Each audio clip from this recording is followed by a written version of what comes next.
Sa Chapter 4 naging disipulo na si Ling Feiwo ng Divine Immortal Sect matapos niyang ibigay kay Wang Feng ang heirloom ng kanyang pamilya bilang voluntaryong halaga. Dahil sa utos ni Wang Feng nagawa ni Ling Feiwo na makaganti kay Lin Yunyi sa ginawa nito sa kanyang pamilya. Nagpasalamat naman si Ling Feiwo kay Elder Yegu Cheng at kay sect leader Wang Feng dahil tinulungan siya na makakuha ng hustisya sa mga ginawa ni Lin Yunyi. Nangako din si Ling Feiwo na mabubuhay siya at mamamatay bilang disipulo ng Divine Immortal Sect. Sumagot naman si Wang Feng at sinabi niya na ang Divine Immortal Sect ay kayang magbigay ng magandang lugar para sa kultibasyon ngunit nasa sarili niyang kakayahan kung lalakas siya o hindi. Sinabi din ni Wang Feng na ang Divine Immortal Sect ay walang kinatatakutan kahit na ang kalaban ay isang makapangyarihan kaya kapag ang Divine Immortal Sect ang kinalaban ay humanda sila sa kanilang kamatayan. Dahil sa sinabi ni Wang Feng ay napaluha si Ling Feiwo at nangako na hindi bibigwin ang inaasahang kultibasyon sa kanya ni Wang Feng. Hindi naman inaasahan na si Elder Yegu Cheng ay magtanong kay Ling Feiwo kung siya ay gumagamit ng armas na espada at kung gusto nito na si Elder Yegu Cheng ang maging guro.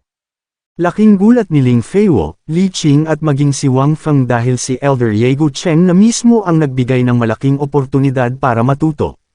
Bulong ni Wang Feng kay Ling Feiwo na bakit nag-iisip pa kung ano ang isasagot kay Elder Yegu Cheng dahil hindi na magtatanong muli ito kapag pinalampas ni Ling Feiwo. Mabilis at walang pag-aalinlangan naman na sumagot kay Elder Yegu Cheng at nagbigay respeto si Ling Feiwo sa kanyang Master Elder.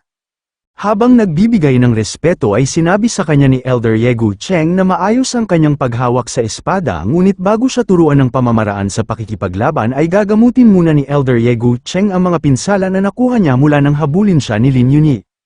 Tumalikod si Elder Yegu Cheng at pinasunod si Ling Feiwo sa kanya sa loob ng kubo para gamutin.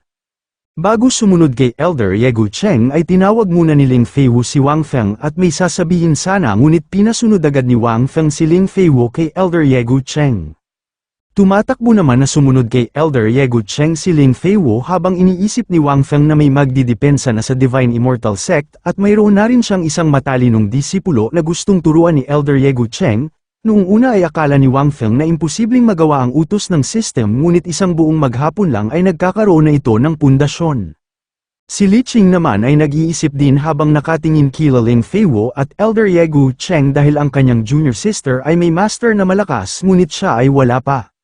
Nagtanong naman siya kay Wang Feng kung ano ang kanyang plano para sa kanya. Dahil nga mataba si Li Qing ay sinabi ni Wang Feng na magpapayat at inutusan si Li Qing na magbunot ng damo sa paligid ng Divine Immortal Sect. Sinunod naman ni Li Qing ang utos ni Wang Feng ngunit malungkot ito habang nagbubunot ng damo sa paligid ng kubo. Sa hindi kalayuan ay nasa ilalim ng puno si Wang Feng at tinitingnan kung anong reward ang makukuha nito. Inalam din niya kung ano ang mga dapat gawin para ma-upgrade ang system at dito niya nalaman kung hanggang saan lang si Ling Feiwo pagdating sa kultibasyon. Nang si Li Qing naman ang titignan ni Wang Feng ay nagsabi ang system na may bayad ito kaya buwisit na buwisit siya habang nagbabayad sa system. Ngunit laking gulat ni Wang Feng na si Li Qing ay pwedeng maging isang napakalakas na cultivator.